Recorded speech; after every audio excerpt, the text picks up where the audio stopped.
fadlillahi wa bi rahmatihi fa bidzalika falyafrahu. Wa qala Nabi sallallahu alaihi wa alihi wasallam, man 'amila bima ya'lamu 'allamallahu ma lam ya'lam. Sadaqallahul azim wa sadaqa rasuluhun nabiyul habibul karim wa nahnu 'ala dzalika minasyahidina wasyakirin walhamdulillahi rabbil alamin. Hadratil kiram, para alim ulama, para hujjah, para tokoh masyarakat jamaah majelis taklim yang berbahagia yang dirahmati Allah Subhanahu wa taala, pengurus Dewan Kemakmuran Masjid yang sama-sama diberkahi dan dirahmati oleh Allah Subhanahu wa taala. Memanjatkan puji syukur alhamdulillah, malam ini kita dikasih sehat walafiat, bisa kumpul bermuajaah ada dalam majelis ilmu kajian kitab Arba'in An-Nawawiyah. Ini malam insyaallah hadis yang ke-42. Ini menjadi kajian yang terakhir dari kajian kitab kita Arba'in An-Nawawiyah.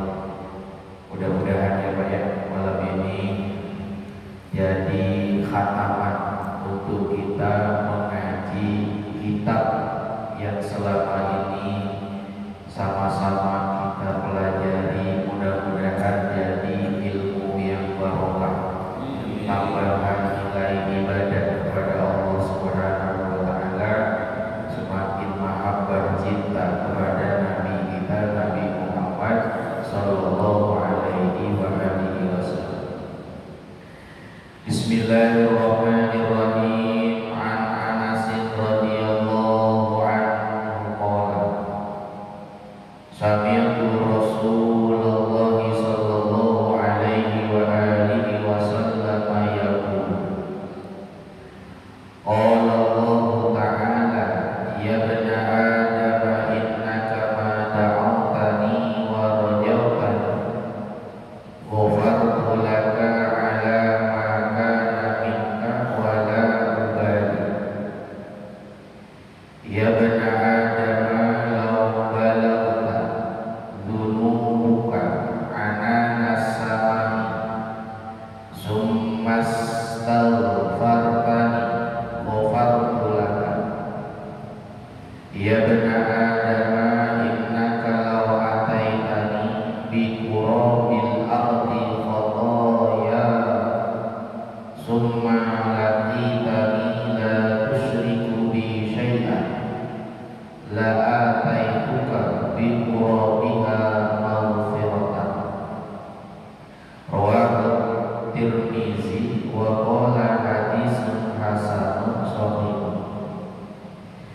An Anasin diceritakan dari sahabat Nabi bernama Sayyidina Anas radhiyallahu anhu, semoga Allah Subhanahu wa taala meridhoinya.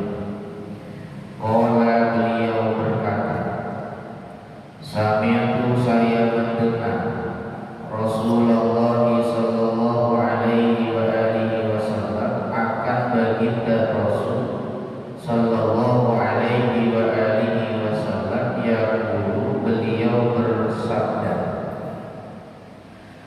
qala Allah ta'ala, Allah Subhanahu wa taala berfirman,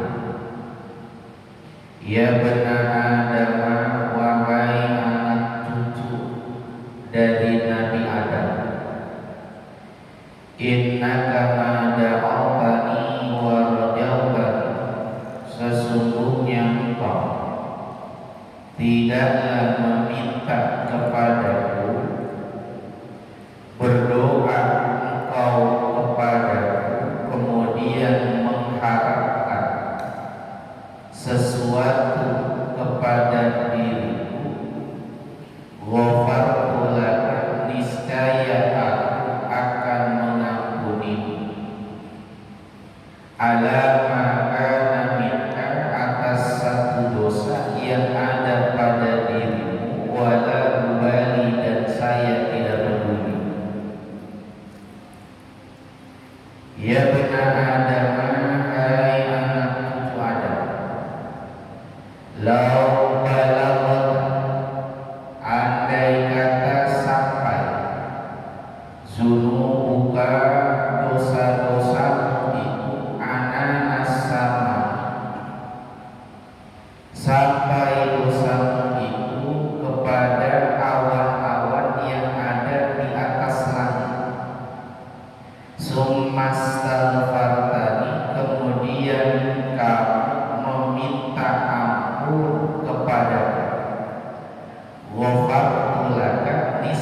aku akan mengampunimu. Ya benar Adam, wahai anak cucu Nabi Adam,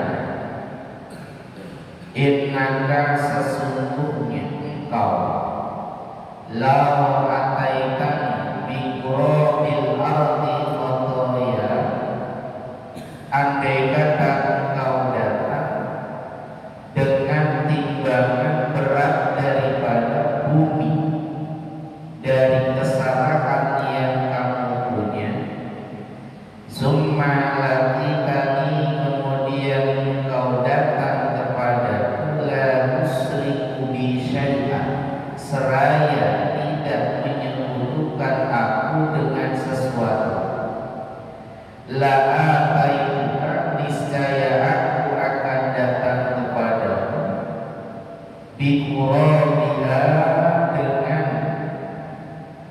beratnya bagian daripada dosa-dosamu itu, maghfiratan, menjadi ampunan yang diberikan untukmu.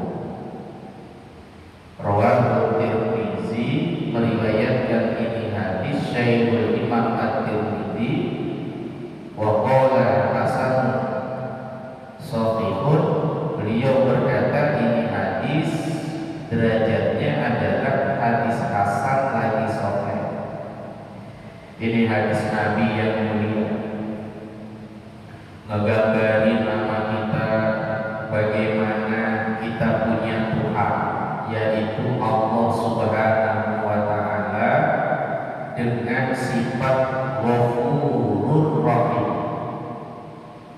Kita punya Tuhan yang begitu maha pengasih, maha penyayang, juga maha pengampun kepada hamba-hambanya. Gak ada siapapun di muka bumi ini yang lebih pengampun melebihi Allah Subhanahu wa Ta'ala.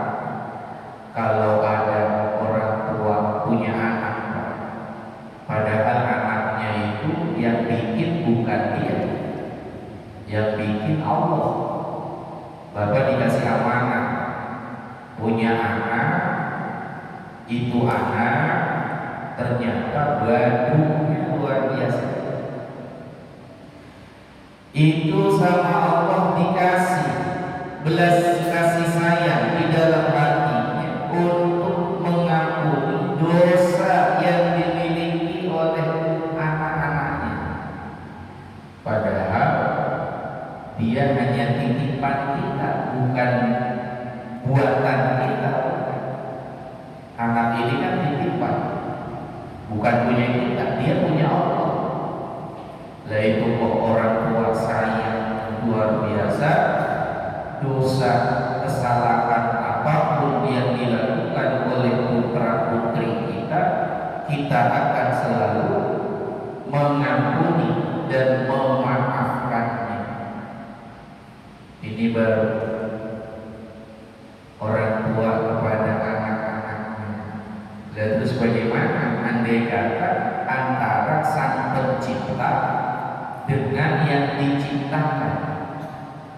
Tuhan kita adalah yang menciptakan.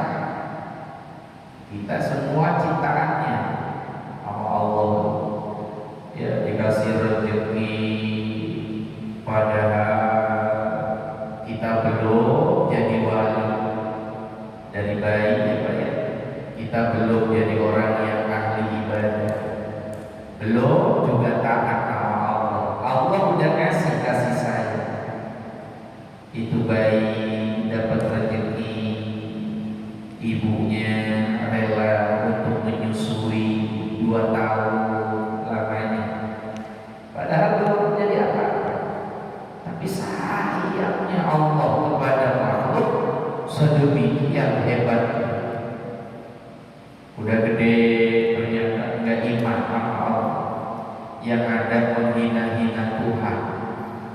Allah dinyatakan punya istri, Allah punya anak. Nah, itu kan penghinaan. Diduakan bukan disembah Tuhan kita, malah diduain. Ada orang yang tidak menyembah kepada Allah, tapi menyembah kepada makhluk selainnya. Pohon dijadikan Tuhan, berhala-berhala dijadikan sebagai sesembahan atau Tuhan. Kebayang bagaimana andai kata Tuhan tidak memiliki sifat belas kasihnya, penyayangnya sama makhluk. Teman, udah diciptai, dikasih rezeki, masih menghina Tuhan, dijadikan Tuhan itu memiliki keturunan. Masya Allah, tengok, Allah masih sayang kan? Masih dikasih sehat, badannya masih dikasih kuat, rezekinya masih diturunkan oleh Allah Subhanahu wa Ta'ala. Ya, mau yang nyembah patung, mau yang nyembah api, mau yang menyembah matahari, semuanya dikasih sama Allah. Ayo, di dunia ayo dikasih, semuanya dikasih. Maka andai kata seorang hamba punya kesalahan, Tuhan kita itu lebih sayang dibandingkan orang tua sama anaknya. Lebih sayang. Bagaimana Allah menciptakan makhluk tidak akan disertai dengan kebatilan. Adanya makhluk itu memiliki manfaat. Makanya Nabi bilang, khairukum man tala umruhu wa hasuna amaluhu. Sebaik-baiknya kalian itu orang yang panjang umurnya, ditambah dengan baiknya amal-amal solehnya. Harus manfaat. Allah aja ciptain juga secara batin, ada manfaatnya.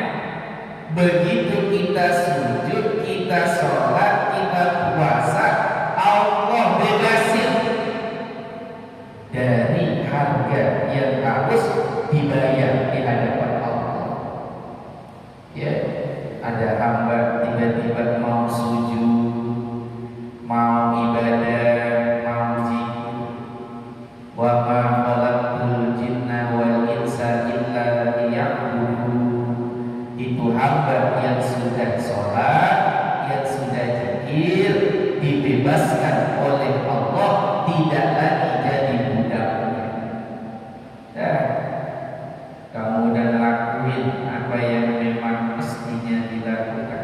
La in syakartum la azidannakum wa la in kafartum inna azabi lasyadid. Lakukan pengorbanan.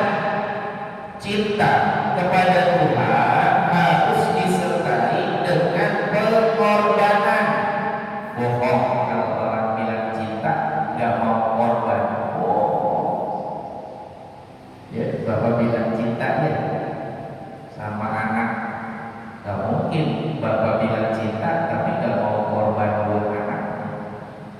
Kerja mati-matian, siang-siang panas-panas, ya, bergelut dengan udara dingin, belum kerasnya kehidupan di luar, bertemu dengan yang halal dan yang haram, bergelut kita penuh dengan lelah. Ini bukti kita cinta sama anak-anak kita. Nah, kalau cinta sama anak dibuktikan demikian, bagaimana cinta kalian dengan Tuhan kalian? Selain yang wajib, selain sholat, selain puasa, selain zakat, apa yang kalian berikan kepada Tuhan kalian? Nah, ini kan dibuktiin nanti. Oh, saya rela mengorbankan jiwa raga saya di jalan Allah. Ada agama yang harus saya bawa, saya sebarkan kepada manusia.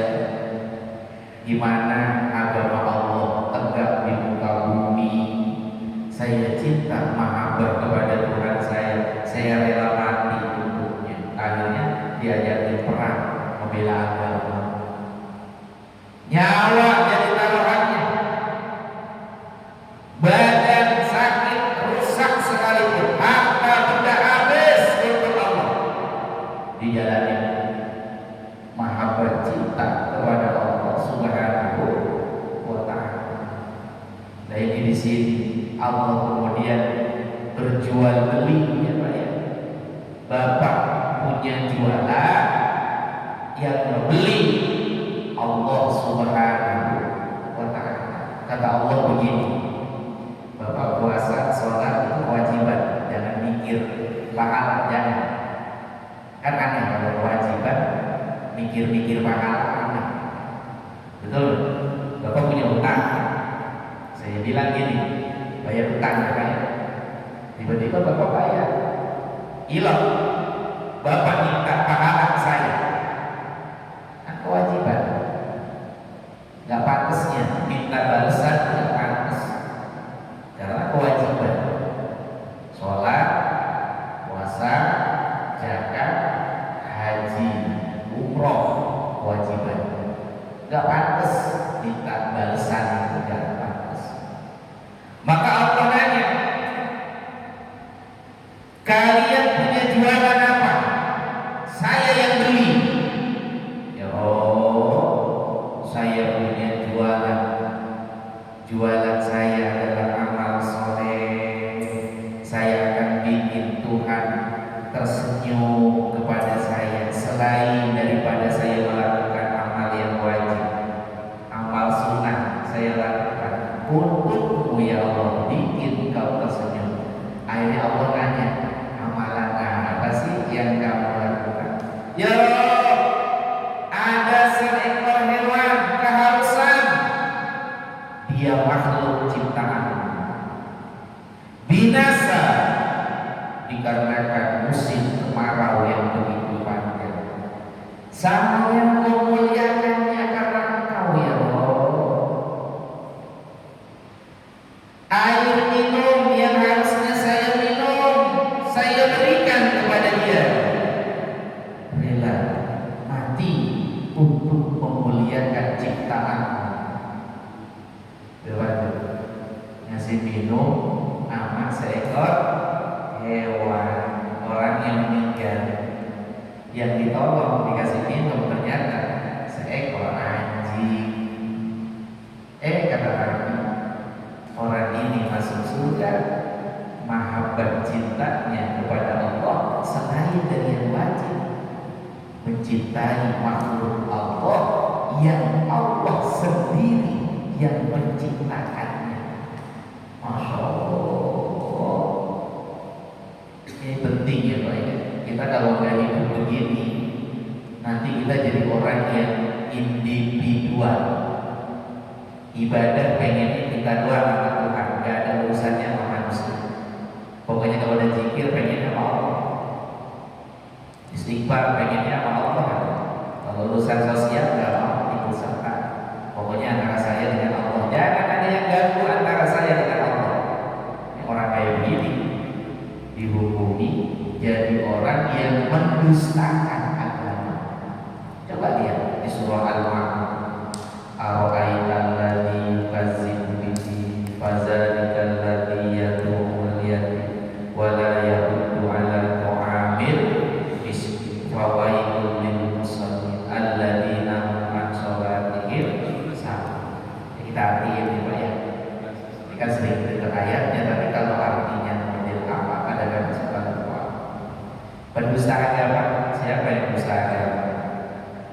Orang yang suka menghentikan anak yatim, nggak mau ngasih makan, sama fakir miskin, cuek. Kalau orang minta tolong cuek, kagak pernah digape, nggak pernah kita punya rasa empati. Ada orang susah kita malah senang. Kenapa Pak? Itu tetangga. Iya, kenapa tetangga saya ya? Itu Pak masuk UGD, bukan darah. Saya bilang apa? Hancur doa saya.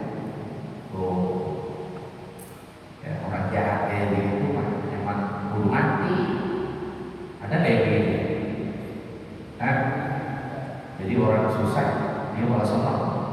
Kenapa senang? Ya karena dia merasa dia dijolimi.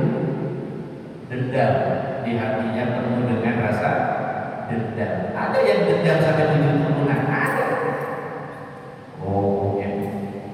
Saya janji kalau saya mati, saya pengen jadi setan, jadi siluman. Nah, kenapa bilang begitu? Dendam saya begitu.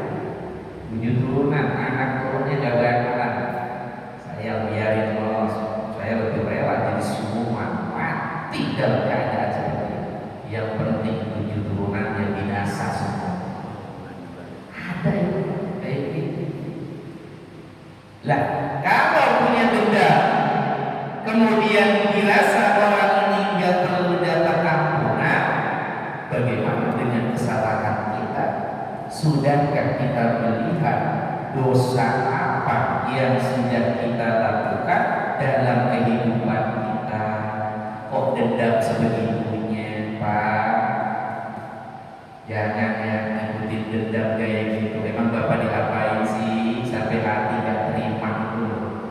Sampai mengucap di dalam hatinya, saya demi Allah kagak itu. Bapak diapain emangnya? Emang ada keluarga Bapak yang dibunuh sama dia, terus jantungnya dirobek, dikeluarin, dikunyah di depan mata?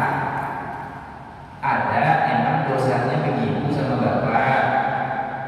Itu Nabi Muhammad punya paman namanya Hamzah bin Abdul Muthalib.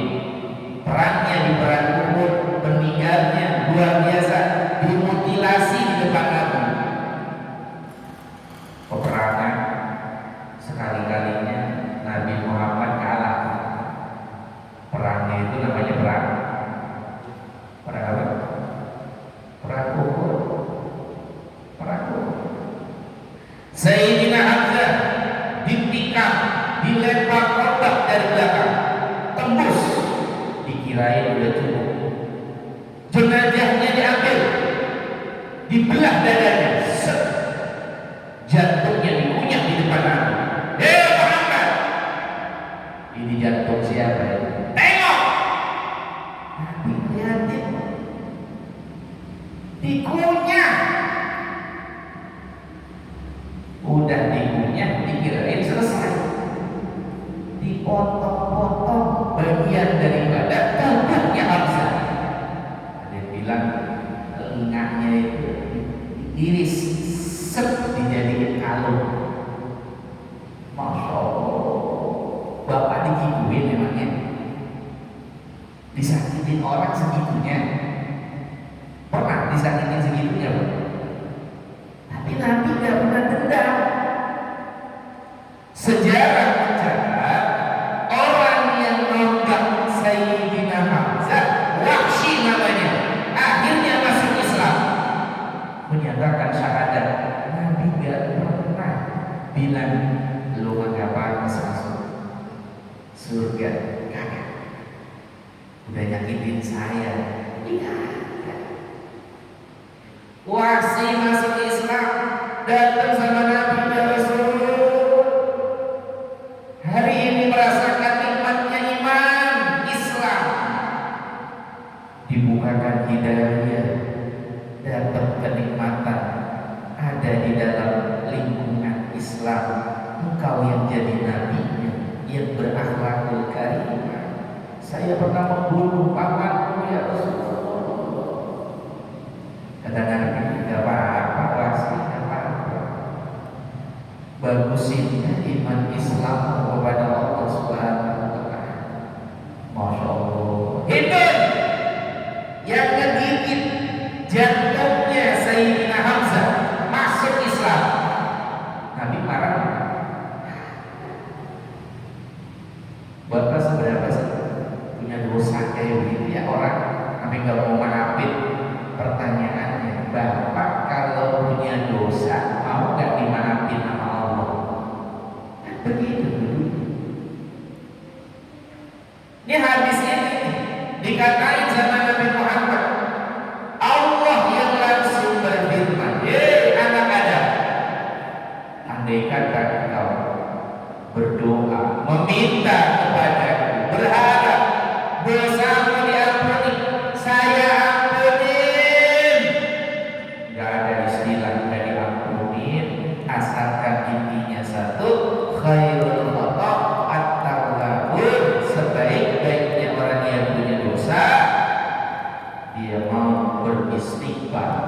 mohon ampun kepada Allah Subhanahu wa Ta'ala. Ya, ghafartu laka ala ma kana minka wa la ubali. Saya akan ampuni kau dan saya enggak peduli dosamu seberapa panjang, seberapa tinggi, seberapa dalam, walaupun sampai dengan menembus awan. Ada enggak dosa sampai menembus awan, Pak? Allah enggak peduli. Kamu masih diampuni. Nah, yang penting istighfar, yang penting minta maaf. Mulutnya tolong bilang maafin saya. Di zaman sekarang orang kalau ngomong minta maaf ya susah, Pak. Susah. Bapak kalau di rumah ketemunya kan sama bini. Pernah gak tuh ketemu sama bini? Ya Pak ya, malam-malam udah pulang kerja, bini lagi tidur, dibangunin sebentar. Bun, masih melek. Iya ya, ada apa? Maafin bapak ya, kalau hari ini bapak punya salah sama ibu, ngecewain ibu, hati ibu ada yang disakiti dengan ucapan, tingkah laku bapak yang tidak berkenan. Maafin bapak ya Bu. Pernah nggak gitu kan? Nah, ya mukanya begini macam-macam ya, gue mah yakin. Boro-boro minta maaf sama bini, ya kata bapak-bapak ngelunjak bisa, ngelunjak. Ngomong begitu nanti tuh hari raya Idul Fitri, yang ngomong ya bukan saya, bini saya ngomongnya apa? Sujud loh, sujud. Orang surga ada laki, jadi laki yang minta maaf.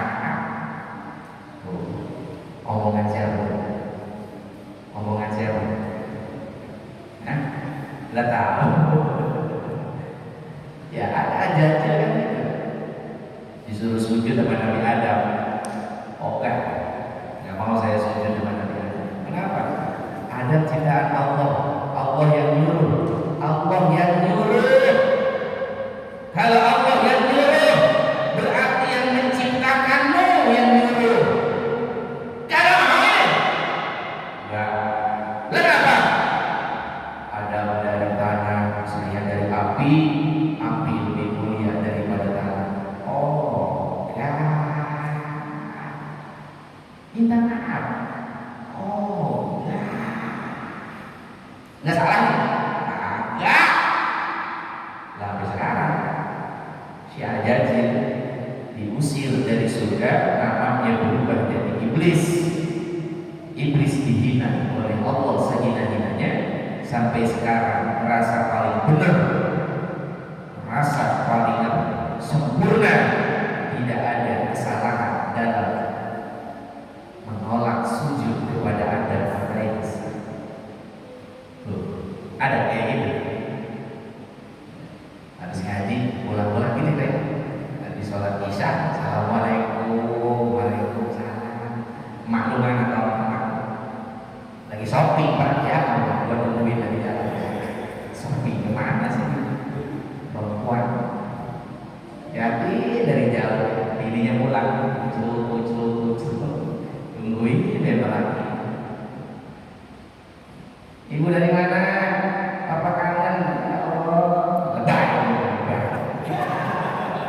Biasanya kita pernah nanya, ya, bini pulang jam berapa? Sekarang ujung-ujung nanyain berapa? Ngapa Pak? Ada apa? Gitu ya. Jadi nggak ngomong. Nggak jadi. Udah ada ngomong-ngomongan. Bu, maafin bapak ya. Bapak punya sama ibu. Maaf kalau nggak bisa ngebahagiain selama ya Bu ya. Apa kata bini kita? Bapak kesurupan dari mana? Kayaknya perlu di rupiah ini. Nah, emang ada pernah, betul. Ya, kalau sudah dilakukan, maafin saya, tambahin dengan doa. Bun,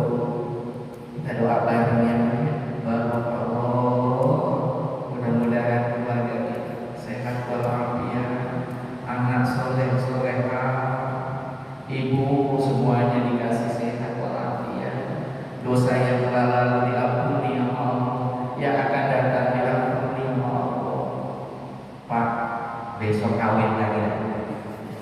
Bapak ikhlas itu. Alhamdulillah. Tuh kata bapak-bapak ini perlu dicoba ini. Kata ibu-ibu gua pentung dan siap-siap dari mana? Bocoran tidak ada yang ngaji kedengeran sampai rumah ini. Lah jangan pengen diampunin dosanya sementara kita nggak mau ngampunin dosa orang. Maksudnya begitu. Ngapa itu dendam di bawah segitu? Bukankah kita juga punya potensi dosa? Ya baik. Kalau punya potensi dosa, ampunin orang lain. Innallaha fi aunil abdi ma damatil abdu fi auni akhi.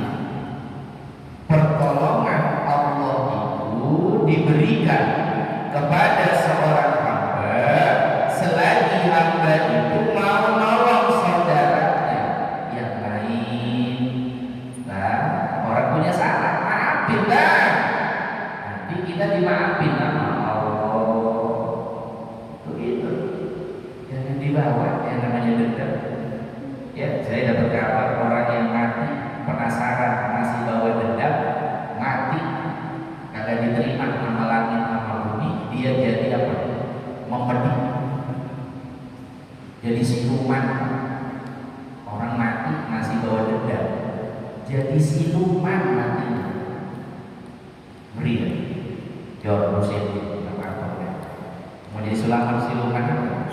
Siluman kodok. Mau jadi siluman apa? Ya karena orang itu dendam. Dendamnya setan siapa?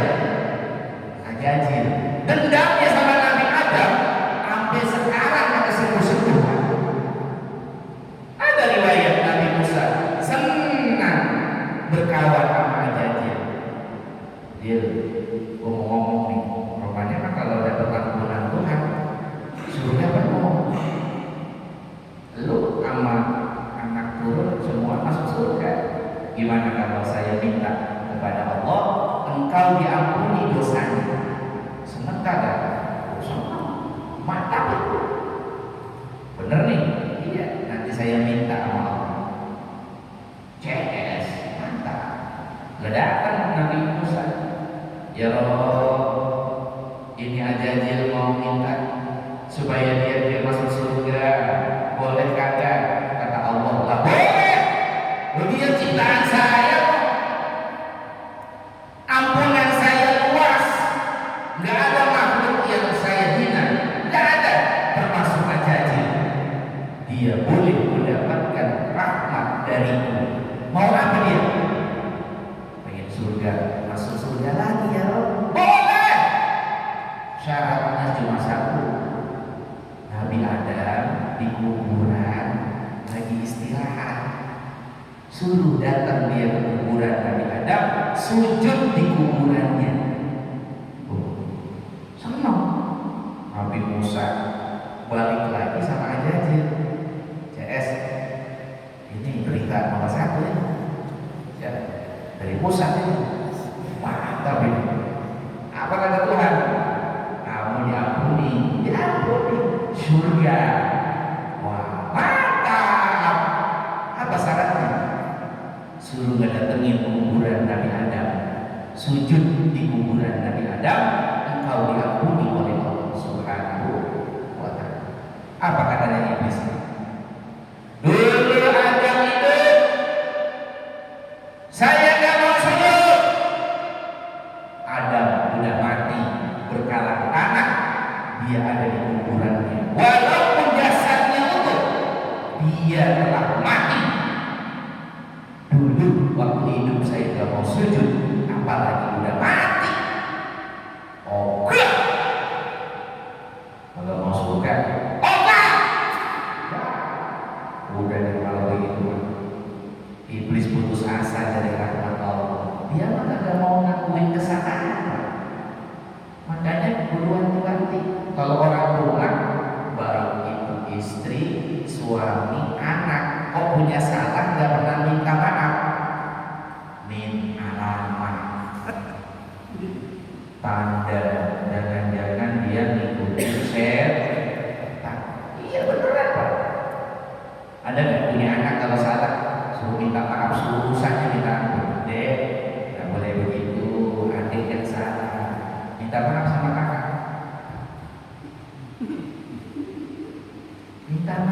deh. Susah. Ada yang gini. Ada temennya siapa? Setan. Ngeri kan? Tapi kalau keluarga sebentar-sebentar maafin saya ya kak, adiknya begitu, kakaknya langsung dulu. Iya deh, kakak yang salah, bukan adik yang salah kakak. Kakak yang salah, adik kakak. Aku yang salah. Akhirnya saling peluk-pelukan. Betul nggak? Suami istri saling maaf-maafan. Aku yang salah ayah. Enggak deh, kakak yang salah. Aku ayah. Ujung-ujungnya punya anak lagi baru. Damai udah damai. Betul apa betul? Nah ini karena sifat tadi nih, sifat di mana kita nyadarin bahwa kita itu punya potensi dosa, banyak kekeliruan yang kita punya. Saat kita bertobat kepada Allah, Allah mengampuni kita selama tidak mempersekutukan sesuatu pun dengan apa?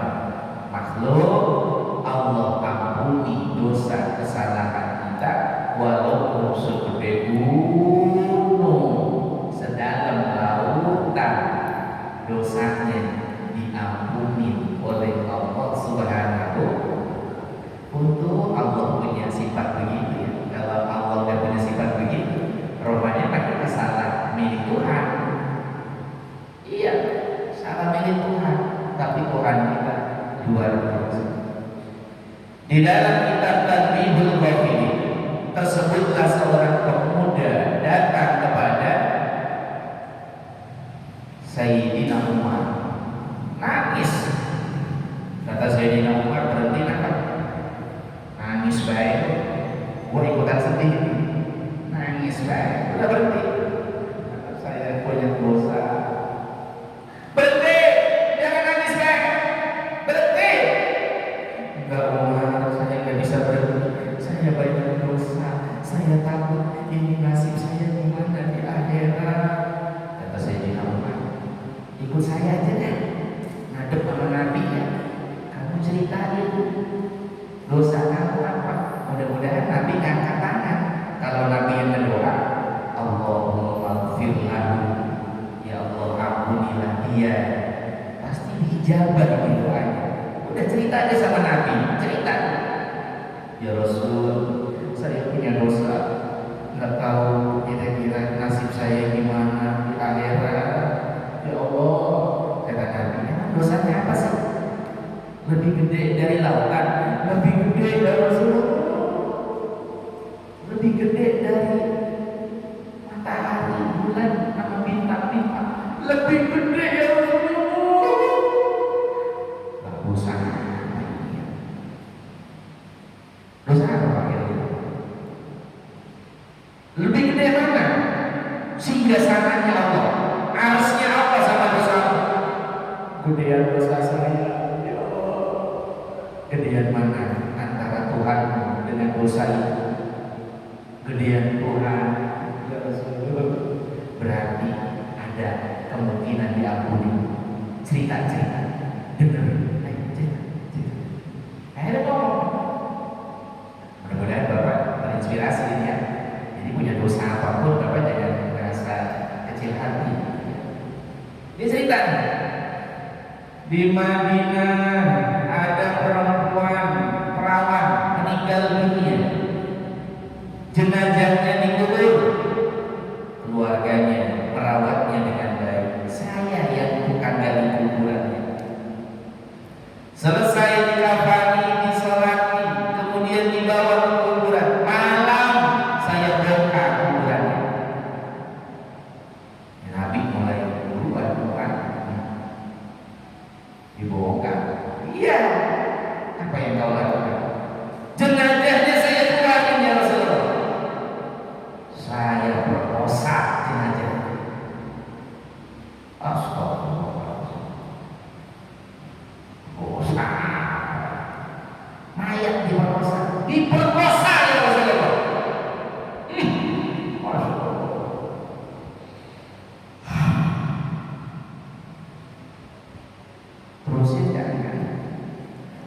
Pusing. Apa yang terjadi? Begitu saya perkosa, jenazahnya melek, ngomong dengan bahasa yang sangat jelas. Ayyuhal mu'allim, qad taraktani zunuban wa kuntu qablahu qawla. Orang yang terlak, saya udah dibersihin sama keluarga saya, suci badan saya, dimandiin, baru dikubur. Sekarang saya junub, gimana nyuciin ya ini? Tega kamu ya, tega kamu.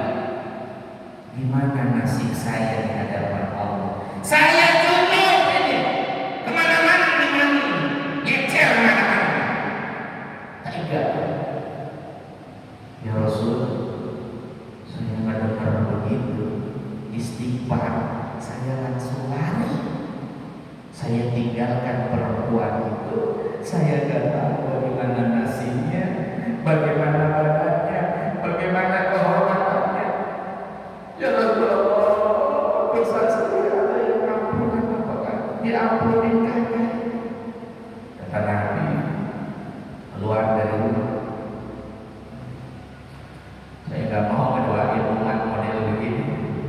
Begini. Haram saya ngedoain model orang kayak begini. Ini memang lebih hina daripada makhluk yang hina. Iblis tidak begitu punya dosa. Oke. Keluar rumah nangis sepanjang. Kata Sayyidina Umar, kenapa itu makin kenceng nangis? Tahu kan? Kepo. Rasulullah sudah marah. Ya Allah, kalau Nabi saja sudah marah, nggak mau ngedoain, bagaimana halnya dengan engkau? Kekasihmu tidak mau memintakan ampun kepada engkau untuk kesalahan saya. Saya kudu gimana ya Allah? Tanah yang saya jemput, yang saya injak, semuanya sempit. Minum kagak enak, makan kagak enak. Ini gimana nasib saya? Berlalu 40 hari, 40 malam. Datang malaikat Jibril ketemu sama Nabi. Assalamualaikum Muhammad. Waalaikumsalam. Allah kirim salam. Ada apa ya Jibril? Allah nanya, yang ngasih rezeki siapa? Allah. Yang kedua, yang bikin makhluk siapa? Allah. Ya, cakep. Yang ketiga, yang ngampuni dosa siapa? Allah. Kenapa? Ada hambanya Allah pengen didoain sama kamu, kamu malah marah sama dia. Apa hakmu untuk tidak menerima kesalahannya, keinginan taubatnya kepada Tuhan? Orang ini nangis 40 hari, 40 malam, masih ngejenguk aja di rumahnya, masih sujud aja minta maaf. Gak boleh begitu ya Muhammad. Sampai kabar gembira, Allah Maha Penerima taubat. Senang Nabi. Astagfirullahaladzim. Nah, iya ya, kalau umat saya hina seperti ini, bagaimana umat saya yang lain yang punya dosa lebih gede lagi nanti? Mungkin ada umat saya yang membunuh 100 orang, ada yang membunuh 1000 orang, mungkin umat saya ada yang berzina sekian ribu orang, tapi dia pengen dapat obat dari Allah. Lah kalau saya hatinya malas kesal sama dia, gimana dia dapat ampunan? Terima kasih Jibril, terima kasih. Saya cinta dengan dia, saya cinta. Mana Umar? Mana? Sampai ya Rasul, kasih tahu sama orang dosanya diampuni ya, kasih tahu, suruh lari. Saya mau Umar lari, begitu nyampe rumah ngabar, wah bahagia ya, Allah kirim salam melalui Nabi, dosamu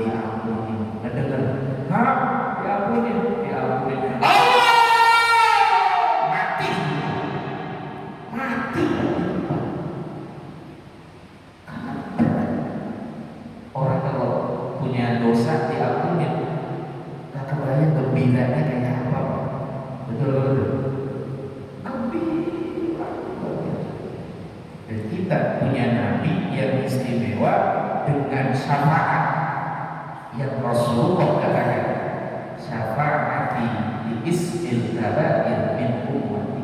Kalian yang jadi umatku yang punya banyak dosa, yang susah istighfar, saya akan mintakan ampun di hadapan Allah.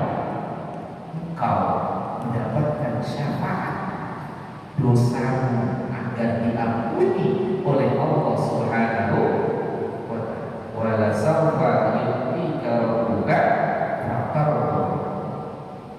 Allah bakal ngasih apapun yang Nabi Muhammad minta sampai Nabi ridho terhadap Allah Subhanahu wa ta'ala. Wahai kekasih apa yang kau minta, minta, nanti saya kasih. Kau pengen apa? Ayo, minta. Makanya guru sayang ya sama Nabi, sayang sama Islam, sayang sama saudara kita. Bapak sama saya saudara. Ya, jangan dikira orang lain, saudara.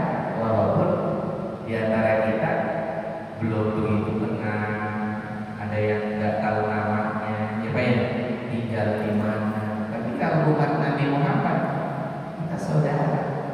Makanya ditanya oleh sahabat, ya Rasul, siapakah keluargamu itu? Siapa keluargamu itu? Hum kullu taqiyin. Mereka yang jadi keluargamu adalah orang yang bertakwa kepada Allah Subhanahu wa ta'ala. Inna akramakum indallahi atqakum. Yang paling mulia, yang takwanya paling hebat, itu saudara saya, itu keluarga saya. Ya, mudah-mudahan ini hadis yang terakhir pengarang daripada kitab ini, Syekhul Imam Yahya bin Syarifuddin An-Nawawi. Ya, beliau ini meninggalnya Pak tahun 676 Hijriah. Sekarang tahun berapa? 1446. Ini yang bikin karangan kitabnya meninggalnya tahun 676 Hijriah. Udah berapa tahun berarti kitab itu? Bukan hitungnya ya. Ratusan tahun ini kitab yang kita kaji. Seorang ulama yang ikhlas memberikan ilmunya kepada kita dan kita bersambung sangat dengan beliau. Mudah-mudahan kita diakui sebagai santrinya ya Pak. Jadi ketika di akhirat ketemu sama beliau, Tuan Guru saya ngaji dari kitab jenengan. Mohon mudah-mudahan kami ditolong di hadapan Allah Subhanahu wa ta'ala. Mudah-mudahan ya Pak ya. Kita kirim Fatihah.